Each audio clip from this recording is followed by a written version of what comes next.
Assalamualaikum warahmatullahi wabarakatuh. Perkenalkan, nama saya Nanda Adinisa dari S1 Pendidikan Kimia semester 6. Pada kesempatan kali ini, saya akan mempresentasikan mengenai unsur kimia dalam Al-Quran dalam mata kuliah Al-Islam dan Kemuhammadiyahan yang diampu oleh Ibu Dr. Eni Winaryati, MPD.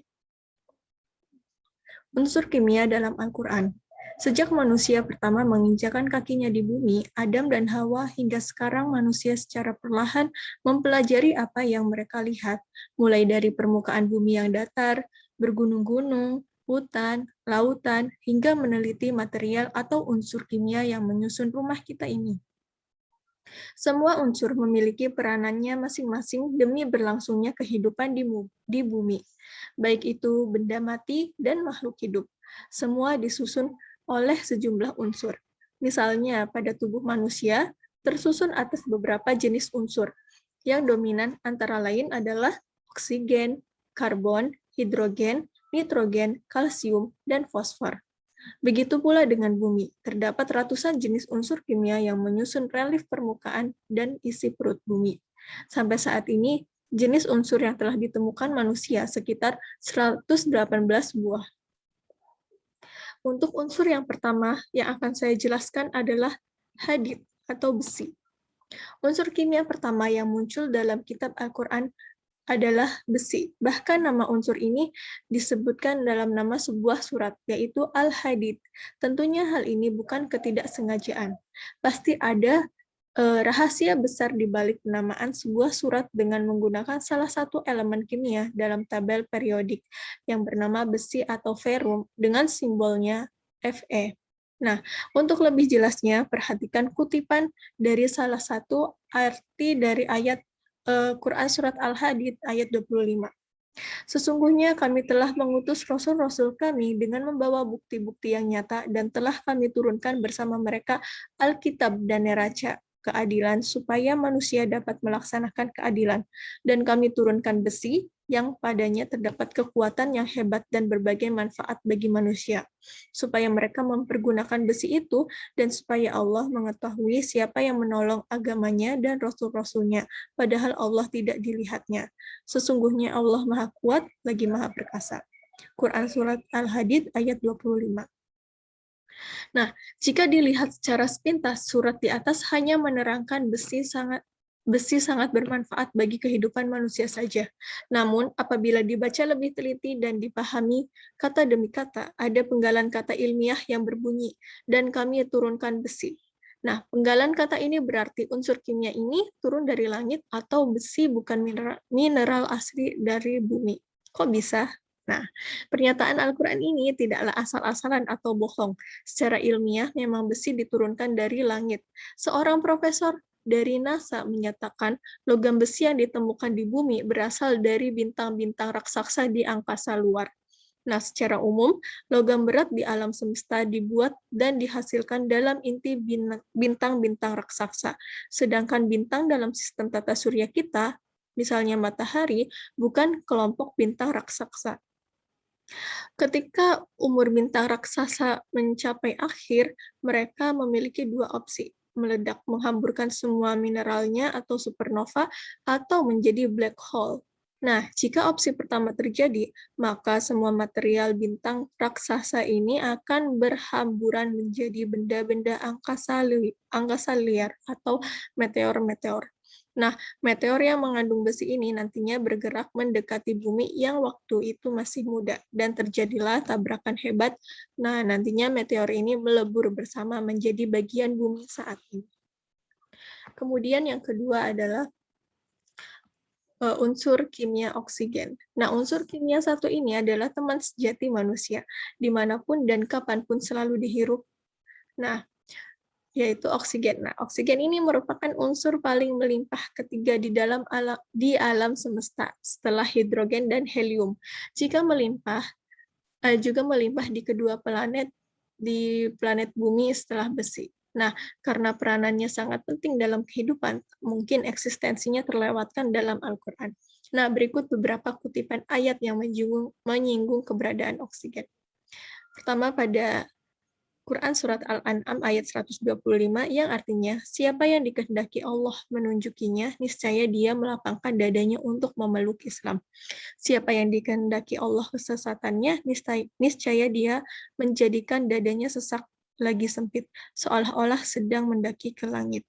Nah, kemudian pada arti Quran Surat Al-Waqiah ayat 71 hingga 72. Tidakkah kamu perhatikan api yang kamu nyalakan? Kamukah yang menjadi pohon itu atau kami yang menjadikannya? Kemudian pada arti Quran Surat Yasin ayat 80, yaitu Rob yang menjadikan untukmu api dari pohon yang hijau, maka tiba-tiba kamu nyalakan daripadanya. Nah, sekilas ayat pertama pada surat Al-An'am ayat 125 bercerita tentang orang-orang yang sesat dari jalan Allah, seakan dada mereka sesak, seolah-olah sedang mendaki ke langit. Namun, perumpamaan ini menunjukkan saat semakin ke langit volume udara atau kadar oksigen yang dihirup manusia semakin menipis, sehingga menimbulkan rasa sesak di dada. Nah, kemudian pada arti ayat kedua, di Quran Surat Al-Waqiah ayat 71 hingga 72 mengajak kita untuk berpikir tentang syarat terbentuknya api. Secara ilmiah, ada 3 syarat agar api terbentuk, yaitu harus ada bahan bakar, panas untuk menaikkan bahan bakar, dan harus ada oksigen. Surat ini secara tidak langsung menyiratkan bahwa harus ada oksigen, sementara unsur kimia ini di planet bumi banyak dihasilkan oleh pepohonan. Nah, kemudian pada surat Yasin ayat 80, lebih jauh mengajak kita untuk berpikir dari mana asal oksigen. Nah, dari surat ini ada penggalan kata api dari pohon yang hijau, yang secara eksplisit menunjukkan oksigen dihasilkan dari daun pepohonan. Saat ini, zat hijau pada daun pepohonan disebut dengan klorofil, tempat terciptanya oksigen melalui proses fotosintesis. Nah, berikut ada beberapa manfaat utama ke oksigen bagi kehidupan manusia. Yang pertama, oksigen sangat diperlukan oleh makhluk hidup, terutama manusia, untuk bernafas. Kemudian, oksigen merupakan salah satu unsur kimia yang penting agar sebuah reaksi kimia berlangsung. Kemudian, oksigen sangat dibutuhkan oleh semua sektor industri, mulai dari industri metal, kimia, hingga untuk keperluan medis. Unsur kimia berikutnya adalah emas. Unsur kimia berikut ini banyak dicari orang dan menjadi tolak ukur kekuatan mata uang suatu negara, yaitu emas. Nah, dilansir dari situs Trading Conoms, cadangan emas terbanyak masih dipegang oleh Amerika Serikat, yaitu sebanyak 8.134 ton. Kemudian disusul oleh Jerman sebanyak 3.364 ton, dan Italia sebanyak 2.452 ton. Nah, sedangkan Indonesia sendiri urutan ke-40 dengan simpanan emas 78,6 ton. Dibandingkan logam lainnya, kandungan emas pada batuan tambang sangatlah sedikit. Selain itu, logam ini memiliki sifat mengkilap, berwarna kuning, berat, malleable atau mudah dibentuk, dan daktil atau keuletan. Nah, meski mudah dibentuk, emas tidak bereaksi dengan oksigen atau anti korosi, sehingga sejak dulu sering dijadikan barang berharga atau perhiasan. Nah, meski ditemukannya sangat sulit, dalam salah satu ayat, Al-Quran mengungkapkan fakta menarik, bahwasannya cadangan perhiasan yang termasuk emas paling besar berada dalam samudra. Berikut kutipan arti dalam Quran Surat An-Nahl ayat 14. Dan dialah yang menundukkan lautan untukmu agar kamu dapat memakan daging yang segar, yaitu ikan darinya. Dan dari lautan itu kamu mengeluarkan perhiasan yang kamu pakai. Nah, dari ayat tersebut kita diberi petunjuk oleh Allah Subhanahu wa taala bahwa di dalam lautan yang luas terdapat banyak perhiasan seperti mutiara, ambergris atau bahan parfum, dan tentunya emas. Informasi ribuan tahun ini diperkuat oleh penelitian sains. Jika manusia mampu menambang emas di sana, jika dibagi pada semua penghuni bumi, setiap orang akan mendapatkan 1 ton emas. Nah, manfaat utama emas bagi kehidupan manusia antara lain adalah tentunya manfaat utama emas bagi manusia adalah sebagai perhiasan berupa cincin, kalung, gelang, dan barang cantik lainnya. Kemudian, karena emas termasuk logam yang bersifat konduktor dan anti korosi, maka emas dapat digunakan sebagai bahan untuk membuat peralatan elektronik penting, seperti perlengkapan ruang angkasa, elektronik modern, dan lain sebagainya. Unsur kimia selanjutnya ada perak. Nah, selain emas, perak juga sering disebutkan dalam Al-Quran. Kedua unsur kimia ini ditemukan pada ayat yang memberi peringatan keras pada manusia yang suka mengumpul-ngumpulkan harta kekayaannya semasa hidup.